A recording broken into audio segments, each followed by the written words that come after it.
Memaafkan itu, mungkin salah satu hal paling mengejutkan yang diminta Injil dari kita. Mengejutkan, bukan karena tidak adil, tapi karena beda banget sama cara dunia biasanya bekerja. Siapa yang bisa ngerti kalau Yesus, pas lagi disalib, malah minta ampun buat orang-orang yang nyakitin dia? Siapa yang bisa lihat Kristus, hancur begitu, tanpa tangan atau kaki, terus nggak merasa perlu berhenti dan mikir? Di buku Kristus yang Patah, karya Ramon Kue Romano, kita lihat Kristus yang terluka ini, yang dalam diamnya nunjukin hati Tuhan ke kita. Hati yang nggak benci. Kristus, yang meskipun nggak bisa meluk, tetap menyambut. Yang meskipun nggak bisa jalan, tetap nyari orang berdosa. Yang meskipun hancur, ngajarin kita kalau cinta itu nggak berhenti pas kita disakiti, tapi malah bisa jadi lebih bersih dan kuat. Memaafkan sepenuhnya itu lebih dari sekadar sikap. Rasanya seperti disalib dari dalam.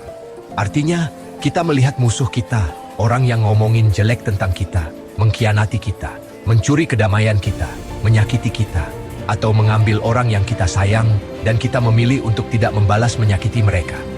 Bukan karena mereka pantas mendapatkannya, tapi karena aku sudah diampuni duluan oleh kasih yang gak pakai aturan apa-apa.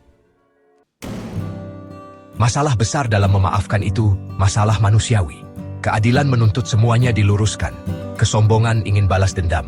Rasa sakit minta ruang. Tapi Kristus, dia yang patah, dia yang mencintai sampai berdarah-darah, nunjukin kita jalan lain. Jalan seperti biji gandum yang mati supaya bisa berbuah. Jalan orang yang memberikan pipi sebelahnya, bukan karena takut, tapi karena hatinya bebas. Yesus nggak minta kita untuk merasa ingin memaafkan, tapi untuk memilih memaafkan.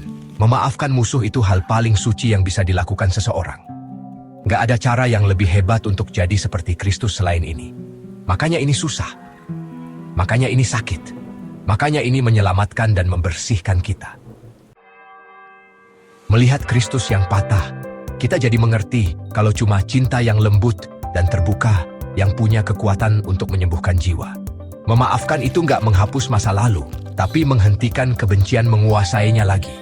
Memaafkan bukan berarti bilang itu nggak apa-apa, tapi bangkit melampauinya. Melihat Kristus yang patah, kita mengerti kalau memaafkan itu jalannya orang kuat. Jalannya orang-orang yang lebih mencintai Tuhan daripada perasaan sakit hati mereka sendiri. Itu pilihan yang membebaskanmu. Yang nggak pura-pura lukanya nggak ada, tapi menghentikan luka itu mengatur hidup kita. Memaafkan sepenuhnya bukan berarti bilang kejahatan itu boleh, tapi menghentikan kejahatan menjadikan aku budaknya. Ini bukan soal melupakan, tapi soal menyerahkan rasa sakitku kepada Kristus, supaya dia bisa mengubahnya jadi sesuatu yang menyelamatkan. Musuh tetaplah musuh, tapi di dalam Kristus, mereka berhenti jadi orang yang membuatmu menderita dan menjadi jiwa yang butuh belas kasihan. Aku memaafkan, bukan karena itu terjadi begitu saja secara alami, tapi karena kasih memintaku melakukannya. Dan saat aku memaafkan seperti itu, Kristus yang patah mulai menyembuhkanku dari dalam juga. Dan aku menjadi seperti Kristus yang lain. Memaafkan jadi masuk akal sekarang. Maafkanlah, bukan karena kamu ingin. Maafkanlah supaya Kristus bangga padamu. Jadi maafkanlah, dan Kristus akan melakukan sisanya. Kamu cukup memaafkan.